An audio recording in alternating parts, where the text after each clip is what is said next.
This is Inside Indiana Business Radio on Demand for the morning of July 21st, 2022. I'm Wes Mills. Indiana's recreational vehicle industry is beginning to feel the challenges of high gasoline prices and climbing interest rates and the impact on RV sales. The RV Industry Association is now forecasting a nearly 8.5% drop in wholesale shipments of RVs this year compared to 2021, which was a record year. During a June earnings call, Winnebago President and CEO Mike Happy warned of persistent economic headwinds, and he expects an even deeper drop. Given current retail trends and the unstable macroeconomic environment, we subscribe to the lower end of the shipment range, which is negative 12% versus calendar 2021. In response to dwindling demand, Goshen-based Keystone RV, a division of Thor Industries, says it will shut down 2 plants in September, eliminating more than 300 jobs. Meanwhile, it's not all bad news in Elkhart County.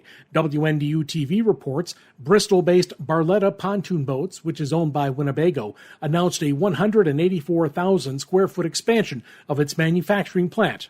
Barletta says it expects the expansion to create more than 200 new jobs and will be ready for use during the spring of next year. Minnesota-based Skywater Technology has announced plans to build a $1.8 billion semiconductor R&D and production facility in West Lafayette.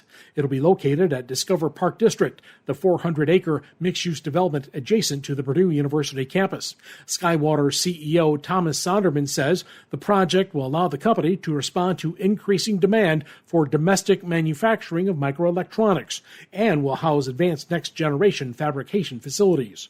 These will be very high-tech employees. We'll have probably over half the facility will be engineers.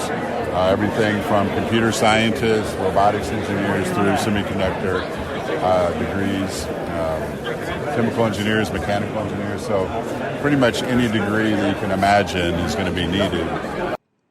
The project is expected to create 750 jobs over 5 years. Livability.com has released its annual Top 100 Best Places to Live list for 2022, and 3 Hoosier cities were named, including 2 in Hamilton County among the top 10. This year, the list centers around mid-sized cities with populations of 500,000 or smaller. The city of Fishers comes in at number 7, Carmel at number 10, and Bloomington at number 92. Livability, along with market research firm Ipsos, examined 2,000 U.S. communities, measuring 50 data points in 8 categories. From the number one source for Indiana business news, this is Inside Indiana Business, Radio on Demand. This is Gary Dick. Each week, Inside Indiana Business Television brings you the people, places, and policies that shape the Indiana economy. Be connected with the full hour of Inside Indiana Business, Sunday mornings at 10 on the IIB YouTube channel, or check local listings for the show in your area. Goshen College has been awarded a $4 million grant from the U.S. Commerce Department. The college says the funding will allow it to renovate West Lawn Hall, which will triple the size of its nursing program facilities and expand enrollment capacity. The renovated facilities will feature 3 inpatient simulation rooms, 6 exam rooms for simulation training, as well as a 10-bed skills lab. Work will begin next year.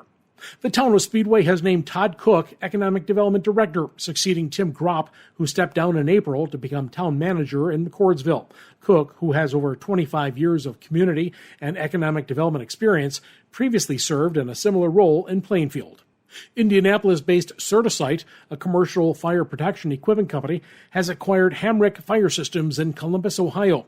Certasite says the acquisition marks its 6th in Ohio and 18th overall. Our parent, IBJ Media, has named its inaugural Indiana 250, a list of the state's most influential and impactful business and community leaders.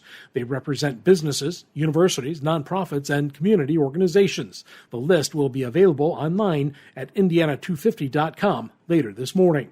I'm Wes Mills, Inside Indiana Business, Radio on Demand.